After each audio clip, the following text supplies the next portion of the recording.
Hello there. Welcome to Facebook Live, Goddess and Energy Coming Alive. I am Yukiko Amaya, your host, and I'm so glad that you are here. I first of all want to thank the land that I'm on. I'm on the traditional lands of the Manahoac people of the Monacan Confederacy in the Sioux Nation.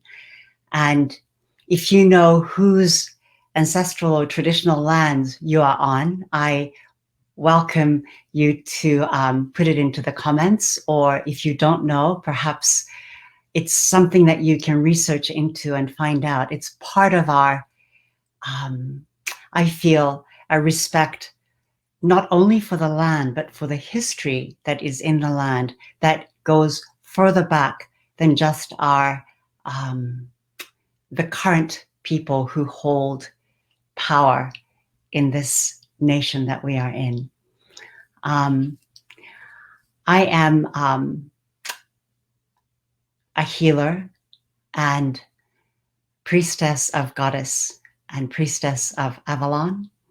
I also do shamanic practice and embodiment practices. And I really wanted to do this Facebook Live series because I am, like many of you, I am concerned about the state of the world. And I would really love to see a shift in the way that we not only connect with each other and with ourselves, but in the way that we connect with our world, all the life forms on this amazing planet Earth. And I was reading the other day about how the astronauts who went up in the Apollo missions and who saw Earth from outer space, when they returned, that they were changed. And they were changed seeing Earth from outer space or from the lunar landscape and seeing in this vast blackness, this glowing, glittering globe of blue, our water planet, our planet Earth, and saw how fragile and beautiful this closed ecosystem is, and how we are part of the living beings of Earth, and how we are tasked to look after it. And for me, part of my inquiry and journey has been to understand what those responsibilities are, and what it really means to respect something or somebody who is not myself and who is different, you know? Looking at I was out this morning doing my ritual out amongst the trees and really feeling their energy. We are surrounded by intelligent beings who function on a different vibratory level, but they are all alive, all with souls, all with intent, and all with this amazing network of connection. And I'm always forever amazed that even though we have been so unkind and so cruel to the trees, we have cut down most of the forests that covered the greater part of our planet. And yet, when we go to them, they are incredibly generous in their openness and capacity to guide and help us and heal us. So today, I'm very, very excited to have a wonderful friend and an amazing shamanic practitioner, Amanda Foulger, as my guest. Amanda is a Foundation for Shamanic Studies, which is the foundation that Michael Harner started, the Foundation for Shamanic Studies faculty member, and for the past 30 years has created and taught original themed-based shamanic workshops. She teaches all workshops for the Foundation of Shamanic Studies in California and has had years of experience as part of the teaching staff of the 2-week Shamanic Healing Intensive and the 3-year program of advanced initiations in shamanism and shamanic healing on the West Coast. She's given presentations on contemporary core shamanic practices sponsored by organizations such as the LA Jung Institute, the Yosan University of Oriental Medicine, and the San Fernando Valley Interfaith Council. Additionally, she's participated in special conferences and educational programs at UCLA, the Esalen Institute Work Studies Program, Churches of Religious Science and Unitarian congregations, as well as the Mensa Society. Amanda also works with private clients and has regular referrals from psychoanalysts, certified acupuncturists, chiropractors, ministers, and other healthcare providers for shamanic counseling, shamanic training, and healing services. So without further ado, I would like to welcome Amanda. Welcome. Indeed, I feel delighted to be here and really appreciate what you're doing, Yukiko, in doing these interviews and also the work that you offer, the training programs that you offer and workshops and so on and retreats. I think it's pretty wonderful. The world needs it. So yeah, thank you. Yeah, thank you. Oh, and I forgot, today is Bastille Day. So I spent a great deal of time in France. So, you know, I have to say happy Bastille Day. This is really, I feel, the day of freeing ourselves from the tyranny of our minds. And to, you know, we all have a Bastille that I think we need to storm within us. To break away from the old habits that are no longer working, that do not serve our aliveness, nor the aliveness of the world around us. So it's a great day to be having this conversation, Amanda.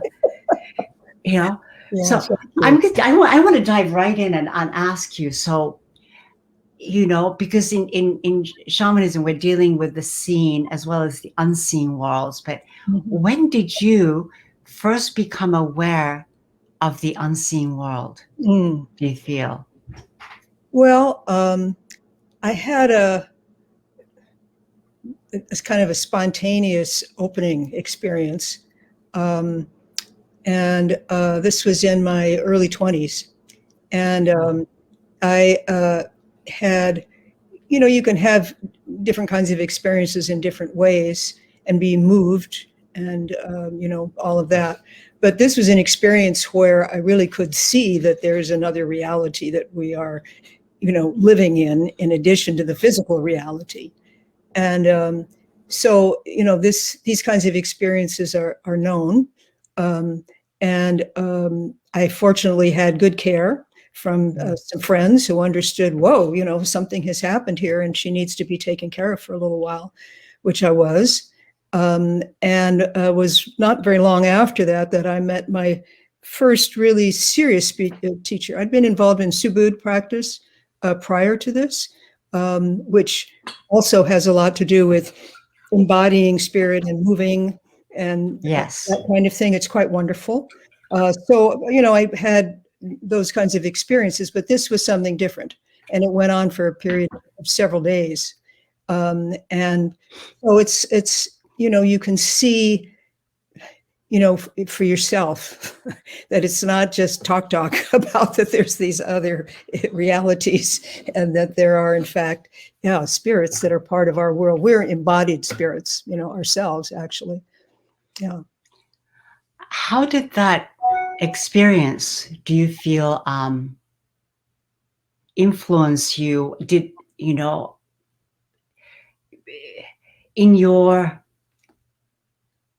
well, maybe I'll backtrack, because when you have an experience like that, sometimes, some people think of it almost like a breakdown, because it's a breakdown of your normal quote unquote capacity of holding yourself together. We all have ways of holding ourselves together, how we we present ourselves to the world and how we expect reality to present itself to us. Mhm. And when that membrane breaks down, it can be like a breakdown. Some people think it's a psychotic breakdown and get diagnosed other things, and sometimes, you know, it is a psychotic breakdown, but there's a difference. Right. And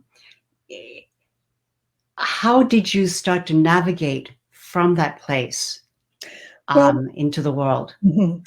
I had the good fortune, not only had I, you know, loving care from some friends who just saw that I needed to be very quiet and not go out in the world very much, and, you know, all of that, and kind of keep busy with very simple things.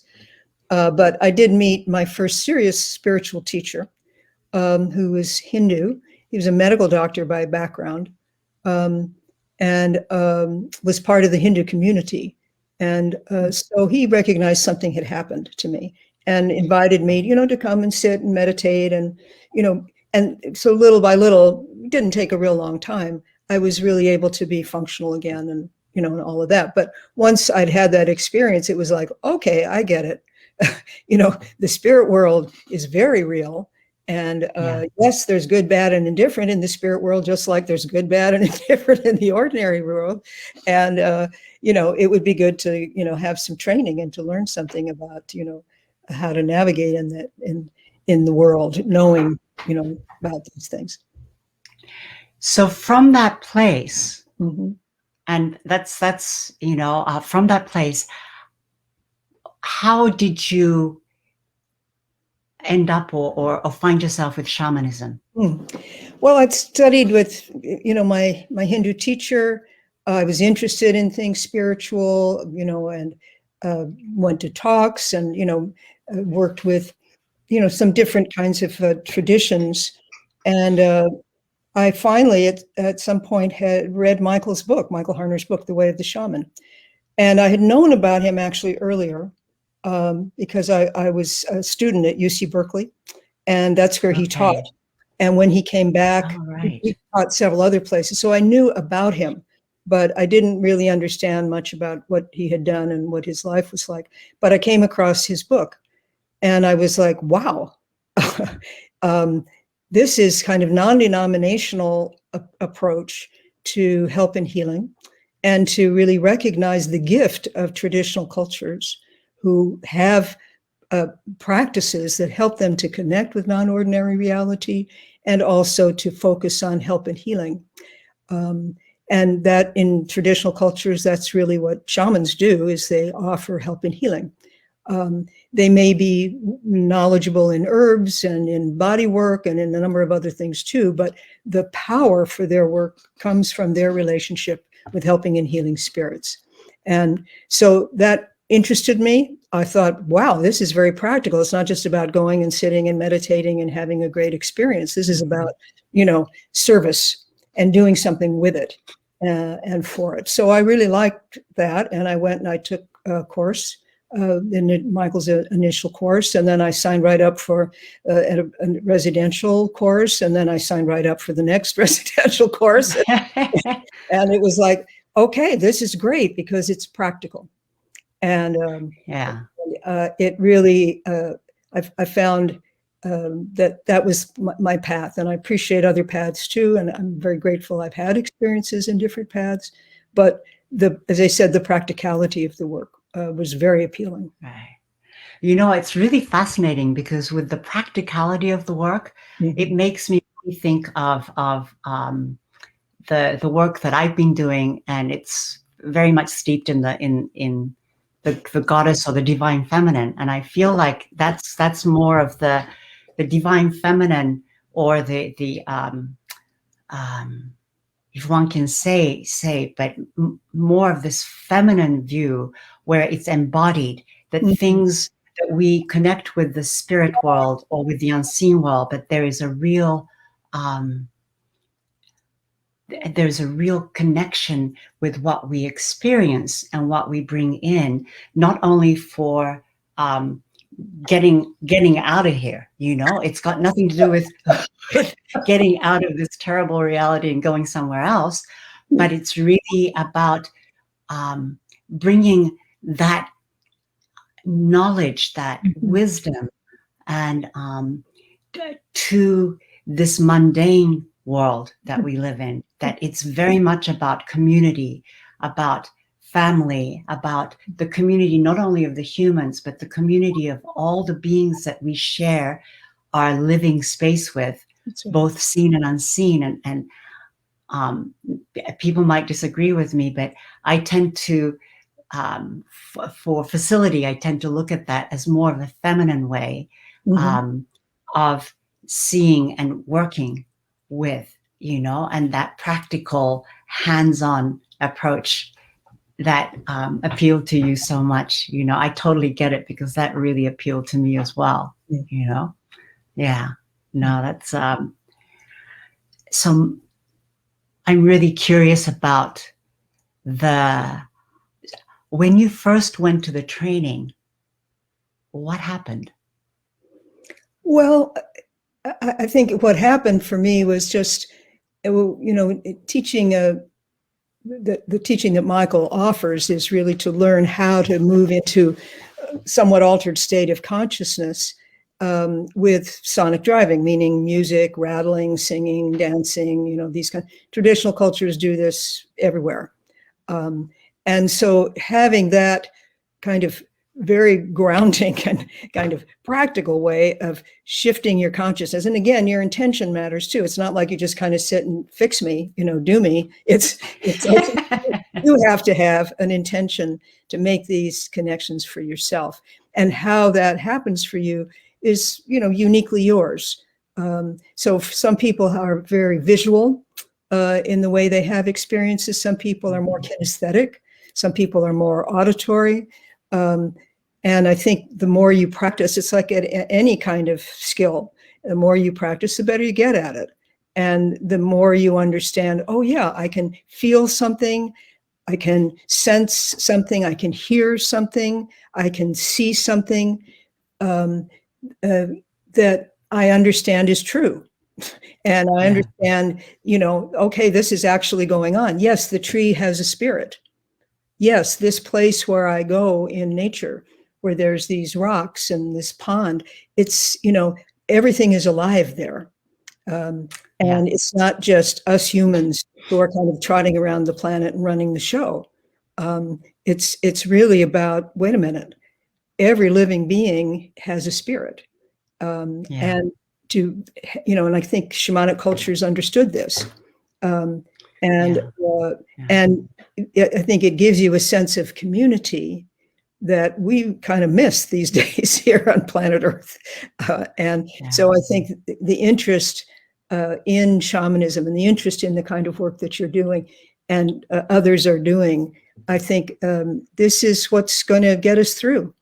I really think so, because we are in a kind of precarious time on the planet right now. The way that elements are being used, and wars, and all this, and you can go on, and we all know what the bad news is.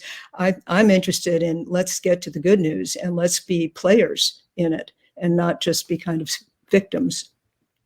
Yeah, no, it's that's really well said. Some people tend to think of shamanism as something other. I think for a long time, perhaps due to different religious and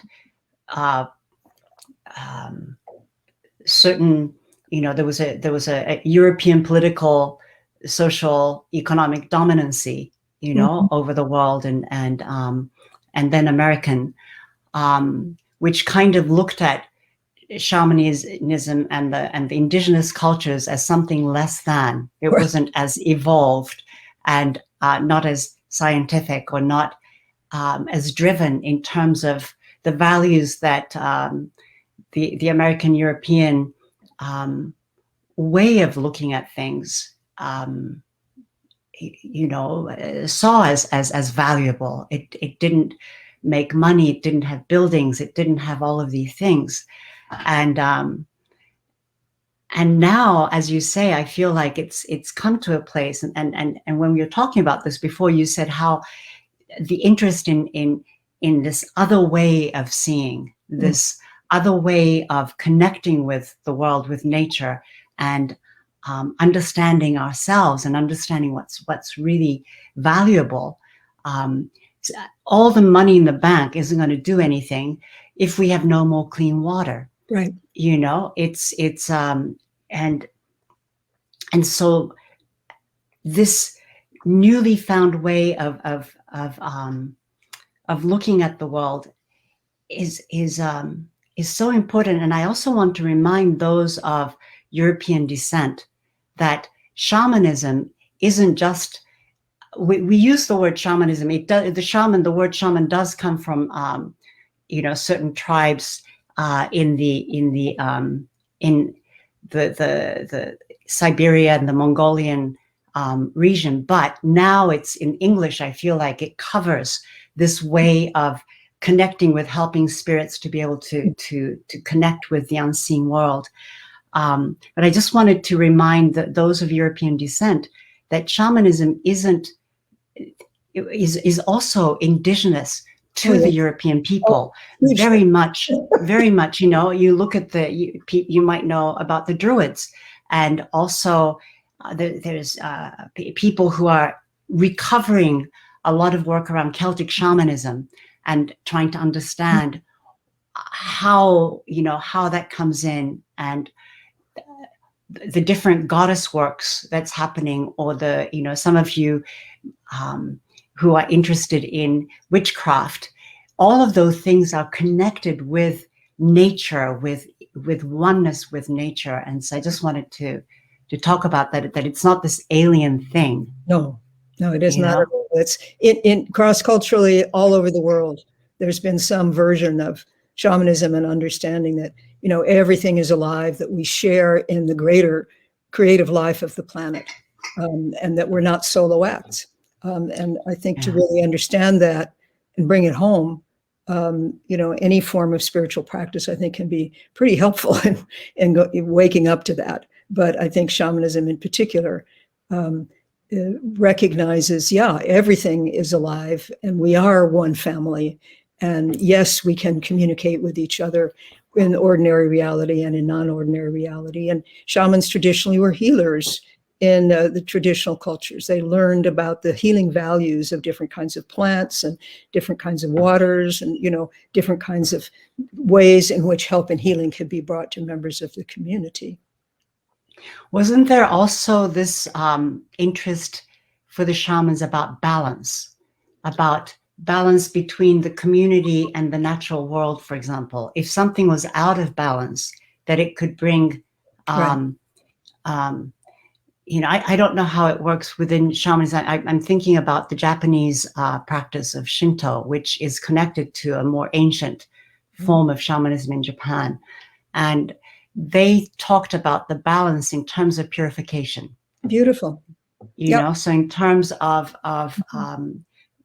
so the gods or the goddesses were anything that looked beautiful. So I remember, if there was a beautiful tree, they would put like a shimenawa, this huge rope around it, saying, this tree is to be revered. Or a mountain, that was Mount Fuji, is a goddess, because she's amazing. Volcanoes, different places. So there was that. And to find the balance between the natural world and the human world, to do ritual, to come into a connection of some sort. And I was wondering if there was something like that in the shamanic world. Well, sure. I mean, I think shamans in different cultures all kind of understood this stuff very clearly, and understood that their relationship with the earth, their relationship with the animals that they would capture and kill for food. It wasn't, they were respectful about about doing things, and they understood that the earth was alive, and they understood,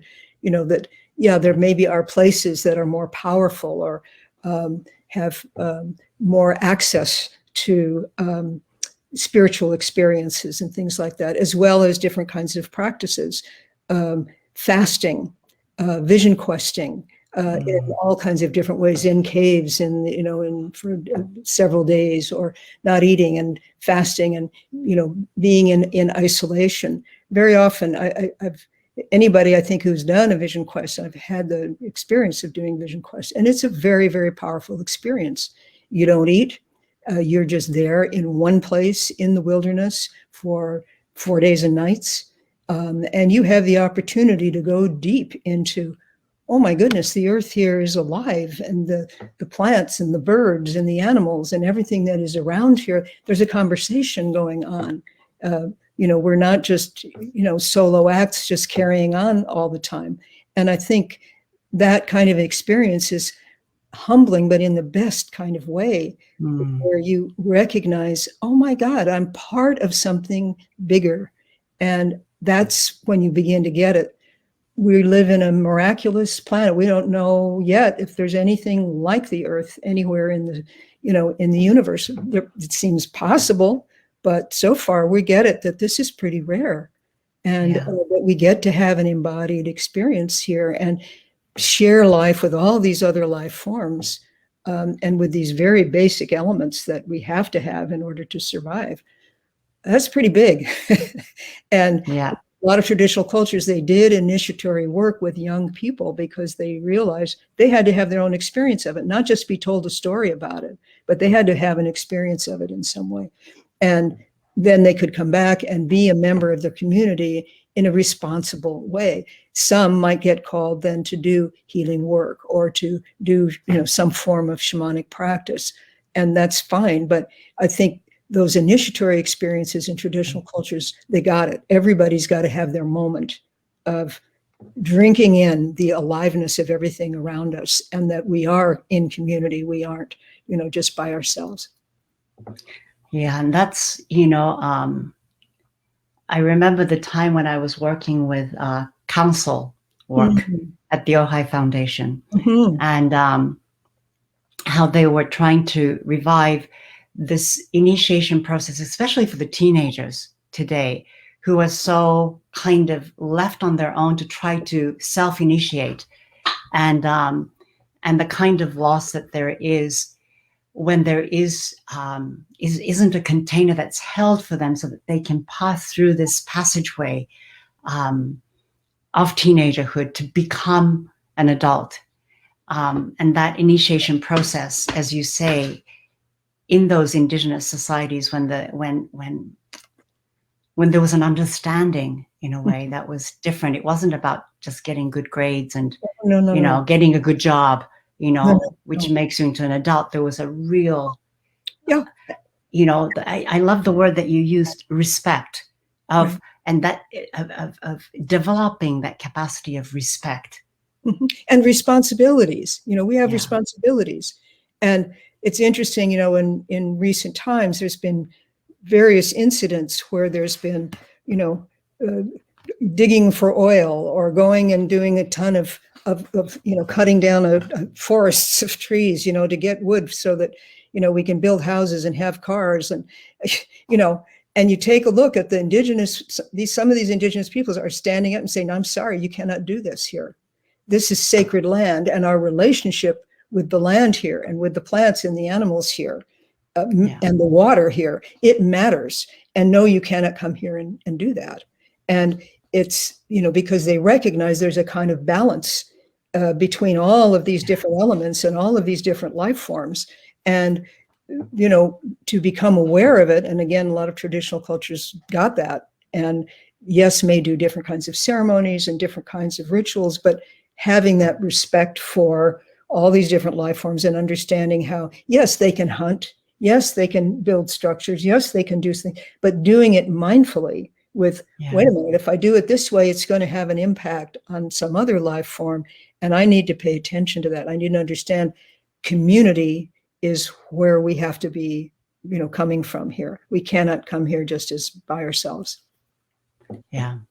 No, that's and I wonder if you could briefly touch upon, right now there is, I think many people are worried about cultural appropriation and thinking like, well, shamanism, is that stealing from like the Native American people or the Peru, the Amazonian people or the Mongolian people. So if you can talk about that a little bit. Yeah, I think this was Michael's contribution, because he did work in various cultures and recognized there's certain basic understandings about our relationship with nature and so on, that yes, there may be very particular songs or dances or rituals that the different cultures do, but cross-culturally, there's an enormous amount of similarities of the purpose of these kinds of traditional initiatory experiences for young people, for example, where they might be sent out into the wilderness for a period of time, or where they might have some kind of ordeal that they need to go through. It's so that they can awaken the connection in their heart and not just, some teaching or some idea about things. It's really having their own experience of it. And so I think, one of the things that Michael did was to say, okay, rhythm of some kind, clapping, singing, dancing, drumming, it helps to change the consciousness. And there's interesting studies that have been done that, yep, it really does happen. So, and so Michael recognized, okay, we're not going to be singing songs of traditional cultures. We're going to find a song for ourselves when we get in touch with helping spirits. But yes, we're going to use some kind of rhythm, usually about 4 to 6 beats a second. And you do it for a period of time and you realize, oh, your brainwaves actually start to change and you start to become more conscious of a larger dimension than just, the physical experience of sitting in the chair right now. So, so also your intention matters. Do you want to make this kind of a connection? And again, traditional cultures, people grew up with that happening around them all the time. So it's something that they learned. And yes, if there was an initiatory experience for the women or for the men, yeah, they would have certain kinds of experiences that would, again, help them to have a personal opening of some kind to the aliveness of everything around them and the responsibilities that go with it. So Michael is pretty careful about not trying to take songs or dances that are particular from other cultures, but recognizing, okay, most of them have like 4 to 6 beats a second. Okay, we can do that, or we can do that, and we can maybe dance a little bit, or we can move around a little bit, or maybe we find that some kind of a song starts to come to us and we begin to realize we're shifting our consciousness. And if we have the intention that we can shift our consciousness, then there's a likelihood something like that might happen. Again, cross-culturally, there seems to be a pretty general agreement that we have this reality, which is a physical reality, and then we have a reality above that's entirely spiritual and a reality below that's entirely spiritual. I'm speaking in very broad terms, but that's what Michael did a lot of research and said, oh my God, here's the underlying kinds of beliefs and underlying understanding. And so let's build on that and have our own experiences of doing that. So we're not taking songs from or dance, particularly from traditional people, but we recognize singing and dancing is part of it. So, and we get it that, 4 to 6 beats a second, brainwaves start to change. There's been some interesting studies about this. So you begin to get it. In the modern world, we can learn some of these things and we can find ways of practicing that are practical, but also can possibly open the door for us to have some of these kinds of experiences ourselves. Not everybody's interested in this sort of thing. I think that's perfectly okay. But I think in a way, I do think it's important that we have something that helps us to have these kinds of connections. People also in traditional religious, situations, they may go to churches or synagogues or different kinds of places, and they pray and they sing and they dance, and they may be songs that they know, dances that they're taught, and they too may have remarkable spiritual experiences. But it's kind of very much within the ground, the ground plane of what their culture is or what their religion is. Yeah. The point here is, yes, we can cultivate the spiritual dimension, and there's ways in which we can do it. where we begin to understand that we are part of something much bigger. Yeah. That's I it. feel, I feel that because this cultural appropriation conversation has been brought to me in different ways, Right. my feeling is that it's really important that the intention is clear. Yes. And that it's not just about taking something because it looks cool, or that it's fashionable, or that it's going to make money, but to taking a practice, and we come back to that word of respect and responsibility, to take any practice with respect for that practice and where it comes from, and how it can, and what is your responsibility in taking the practice. How will you take that out into the world in such a way that it is enhancing the relationship with community, and not just the human community, but with the community as a whole?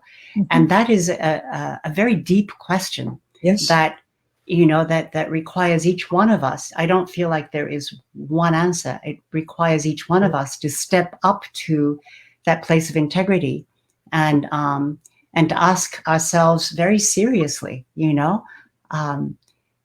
what is my intention? Why am I going in this way? And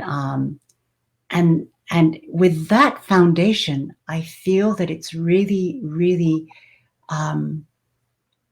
positive to study and utilize and receive as gifts different things that have come through different peoples, and for the benefit of the greater whole, something like that, And I think the interest in this kind of stuff is quite important, and I think quite valuable. Yeah, some people just they want to test it out and have an experience, and they're, not much happens, and they carry on, and that's fine. But I think for those people who have some kind of an experience, whether it's, people have visions in Catholic churches, for God's sake, or in, Muslim, places of worship. So it's not exclusive. No. It's very inclusive. It's just that, different cultures have different ways of having these kinds of experiences, and shamanic cultures want to cultivate these kinds of experiences because they want you to have the experience of it, not just hearing about it and talking about it. Can you briefly talk, because when I worked with Don Miguel Ruiz, who's a shaman from the Toltec tradition, and he was very much against the use of plant medicine, in his work. So he didn't want us to do plant medicine. He was cultivating our capacity to listen and to go in without that help. And I know that certain cultures, like when I look at ayahuasca, for example, and I see the plant and where it comes from, and how it might mean to the people who live with that plant. Yes. It's this amazing plant, and you go, wow, okay, if you're living with this mother plant and that you're sharing in that community, that there's a language that might be shared in using or in receiving that communication from the mother ayahuasca. But I wonder, for me personally, I wonder about what it means to take it out of that context. Yeah, that's been, I think, a problem. Not in every way and all the time, but I think if you understand that the plant medicines that are used, and majority of cultures don't use medicine plants to get into altered states of consciousness, but those that do, they have, respectful rituals, they have preparation, they have work that's done after the experience. The medicine plants are usually pretty powerful. And so that you can just kind of like be sent in a rocket, it's kind of like, whoa, right. And so, and for some people it's great. And for some people it's really not a good idea. So traditional cultures, they had a lot of ceremonial preparation, and again, a lot of respect. Not everybody in all the cultures took the medicine plants. And usually the shamans who were involved in working with medicine plants, they understood the plants are living beings and they have these properties and they have to be cultivated and treated in a certain way. And anybody who's going to be involved working with medicine plants needs to have preparation, any number of different things. I have had people come to see me who had some experiences with medicine plants, some of which were good and some of which were not so great. They were clearly not well prepared. They were clearly not supported appropriately. And maybe they were people who should never take having a medicine plant experience. It's very big, it's very powerful, and it's not for everybody. And it is not by any means the only way people can have a spiritual experience. So I think our culture gets pretty excited about anything you can do. Hey, you can do this real fast and quick, and guess what? You can have this great experience, and it's like going out and buying a car. And it's like, no, it isn't like that. You do have to prepare for this. You do have to be ready for this. It's not for everybody, and so on. And the traditional cultures understand that perfectly. And no, you don't need to have a medicine plant experience to have a spiritual opening of some kind. Or a teaching or a learning or a healing. And I think it's very important people understand that. Yeah. So, we're running a little bit out of time, but I wanted to ask you, when you do private work, there is that shamanic expression of soul retrieval. It's one form of healing. It's one form of healing. Okay. Mm-hmm. Can you talk us just... what happens if someone were to come and see you? Mm-hmm. How does it? Well, I talk with people. What can one expect? Yeah, I talk with people about what their issue is. Why are they here? And sometimes people hear about soul retrieval and say, "Yeah, I haven't been the same since I was sent off to school, or I haven't been the same since I was in this automobile accident, or had some kind of traumatic experience." That's very typical for soul loss of some kind. It is usually some kind of a intense experience where on a soul level, part of you checks out. Part of you just says, "Whoa, I can't handle this. I'm out of here." And so that's what soul loss is all about. So people sometimes are recognized, ever since that automobile accident or that traumatic something that happened, I have not been the same. And so that may be part of the healing that is needed for the person from a shamanic point of view is, okay, what happened to that part of them that checked out? It got scared, or it got misused, or it got hurt, or, any number of different things that can happen. So part of your life essence leaves. And yes, in psychological terms, in psychiatry, there might be language for, somebody is having this kind of a experience, a breakdown of some kind, or, ever since this experience, they have not been able to be, active in their lives in a lot of different ways. Yes, there's a psychological aspect that could very well be extremely helpful. But from a shamanic point of view, you'd say, part of the life essence of that person checked out. And then how do you go and get that back? You journey and you go to helping and healing spirits. I would go to my helping and healing spirits. So that's what shamans do. They work with their own helping spirits to direct them to whatever the work is that needs to be done. And so sometimes people hear about soul retrieval and they think, yep, I know I need it in some way. And they may, sometimes very small things can happen.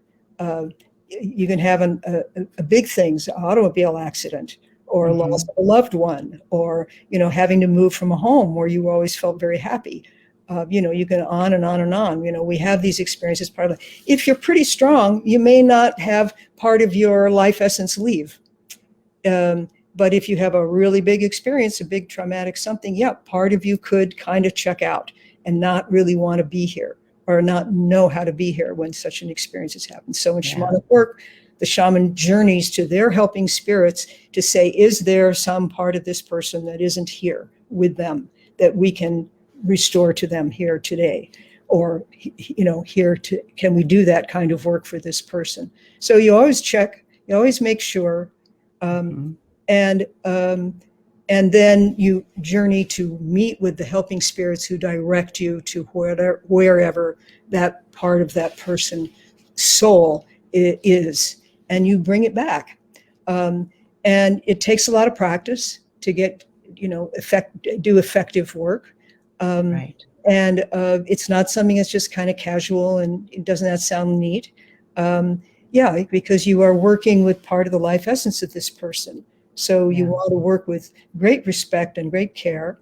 And you also may find that that person, in addition to having that part of their soul coming back after a trauma of some kind, but they may need some kind of spiritual power and protection, which would mean a helping spirit in an animal form that might be brought to them, that they need to be in touch with, to help them to be strong and to help them to be present. So it doesn't rule out good psychology. It doesn't rule out good body work. You may need a great variety of things to really have healing, and you also may need a period of time to work on a lot of different issues in your life before you really go, I think I'm really fully here now. And I can get on with my life, so.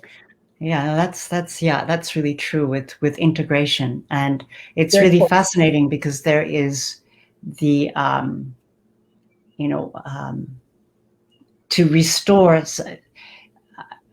some of the things that get left behind. I remember, working again with Don Miguel, and that the recovery work was getting the, when there's a shocking thing that happens, to go back to the moment right before that shock happened and to recover that. And especially when it has to do with like, say, an argument with a person, or there was something that came in, to return to that person, whatever it was that you swallowed from them. Right. And that's a form of soul retrieval. Yeah. And so there's different forms in which you can do this work. Right. And what's really fascinating, and this is something that also I think in some of the yogic work, the tantric work that I was doing as well, that that you have sort of a, and I think it was mostly with the yogic work, but that there is a certain amount of energy that's available to you, and so you want to get all of your energy back together in terms of healing and wholeness, because it's to have this breakthrough moment come. There was this belief within the yogic system that I had studied that you had to have enough energy. It's sort of like a rocket taking off from Earth. Initially, you need a lot of energy to clear the atmosphere before you can keep on going. And I think in terms of spiritual work, it's that sometimes, in order to go beyond our mental noise and our habitual ways of thinking, and to start to see things and see oneself, so it's part of the integration work, as in another way, that you need to gather enough confidence or enough energy within yourself, and which requires a wholeness of the soul, that kind of energy to be able to clear. Yeah, in shamanic work, we also talk about the loss of power. So you can have part of your own personal soul, so to speak, check out for some reason or another, or be taken or be given, or, any number of different varieties of things that could happen. Right. But then also you want to have spiritual power. And the way in which you have spiritual power in shamanic practice is that you have a strong relationship with at least one strong helping spirit. And maybe you have several different helping spirits. And again, that's all part of shamanic practice.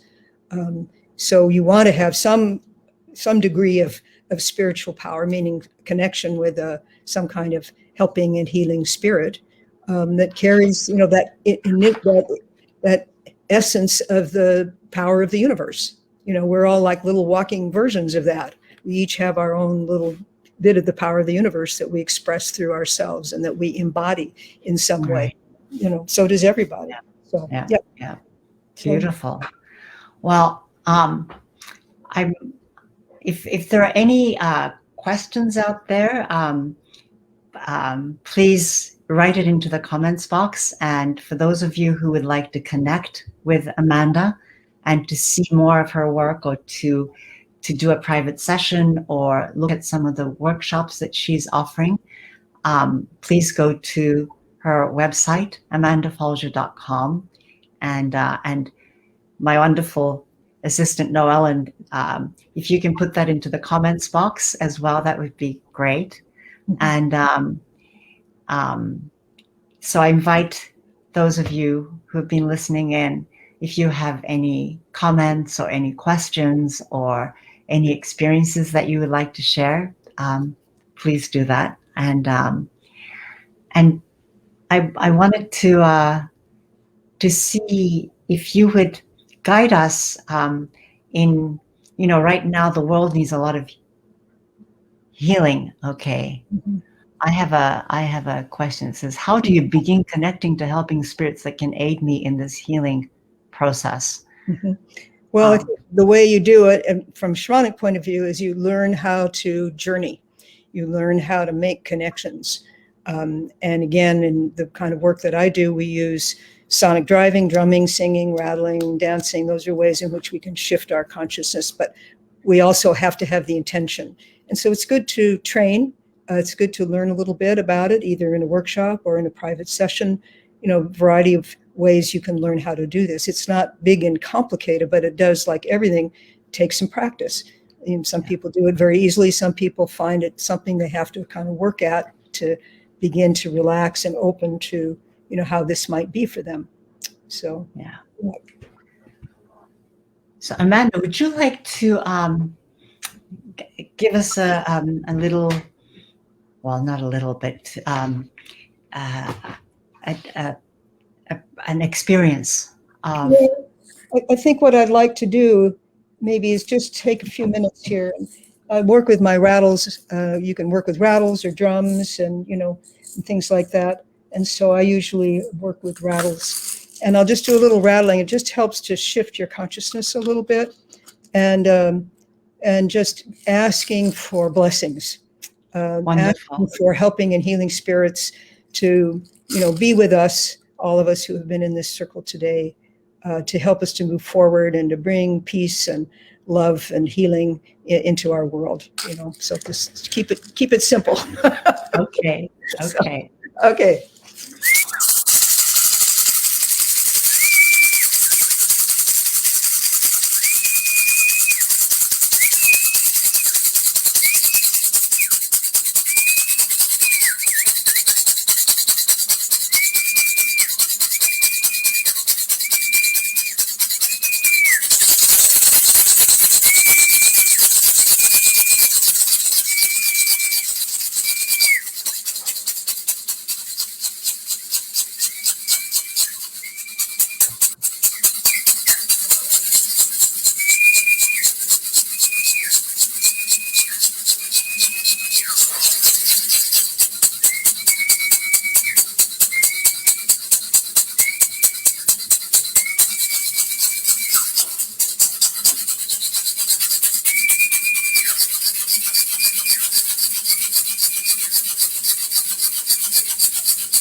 So the only time we call on helping and healing spirits is when we want to do something that involves them.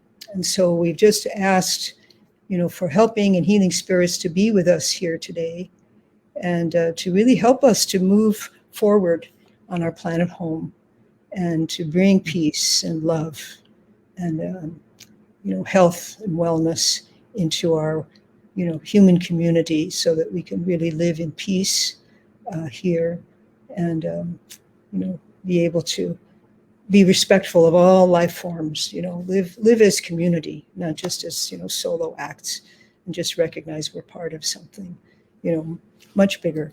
And and our intentions matter. They really do. And so when we have the intention of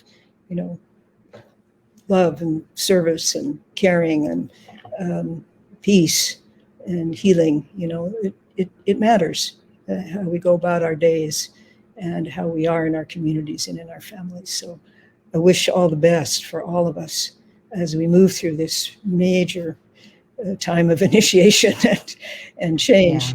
Yeah. And may we all come in through this in a good way, and have a world for the next generation and the generations to come that is good and is beautiful and peaceful. Yeah. Wow. Thank you so much, Amanda. Mm. And it's such an honor to be with you. And there's Rachel Greenberg. Oh, Rachel says blessings and gratitude to you both. Oh, so thank you. Yeah. Thank you. And there is, for those of you interested, there is also an amazing documentary that I really want to point all of you to. It's called The Call of the Forest, and it's a film that was written and features Diana Beresford Kroger. She's an Irish Canadian lady who has studied about the forest and the trees all her life. She was born in Ireland, and when she became an orphan, the community around her took her in. It's from the old Brehon law of Ireland that if you have an orphan, it is the responsibility of the community to make sure that the child is taken care of and is raised properly. And so she learned about the ancient ways of the Celtic shamanic ways, if you like, the old ways from all the people who took care of her. So she has all of that foundation, plus she's a scientist. And Wonderful. It's a remarkable documentary that Noellen, if you can put the link up on the comments to get to her website, and it's a remarkable documentary, and I really invite you to take a look. It's one of the ways in which I feel practices and also knowledge, we need both things, the left and the right brain, things to work in conjunction so that we know what we are looking at and facing, and also at the same time have the capacity to be able to journey into the unseen, so that both the seen and the unseen worlds both are equally important in the balance that we can hold both worlds with and within ourselves, to have that respect and responsibility. So thank you again for joining in. And those of you who are interested in journeying with the movement of our moon, the full moon ritual is the full moon is going to be on the 23rd of July. Full moon, beautiful full moon. And so we'll be doing ritual around that. And if you are interested, please go and visit the rituals page. So Noellen, yes, if you can put that up.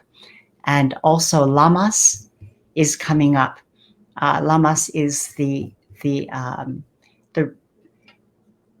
ceremony, the celebration of the goddess the mother, the great mother that is truly the abundance of everything.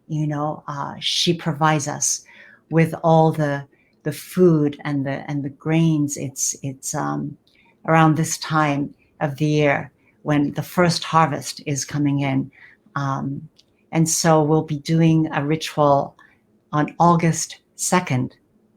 It's a Monday from 6 to 7 p.m. So again, if you are interested and want to find out more, please go to the webpage for rituals that Noellen, thank you so much. And I want to thank Noellen, who is behind the scenes. Yes, She is, thank you, Noellen. yeah, wonderful, wonderful lady from the Philippines who has been assisting me. And thank you again, Amanda, Oh, you're welcome. for really gracing us, with your wisdom and your presence. Thank you. So, yeah, and thank you, everybody. Yep. Many blessings, everybody. Yep. Thank you. Yep. So, thank you so much. Yukiko. You're so welcome. Thank you so much.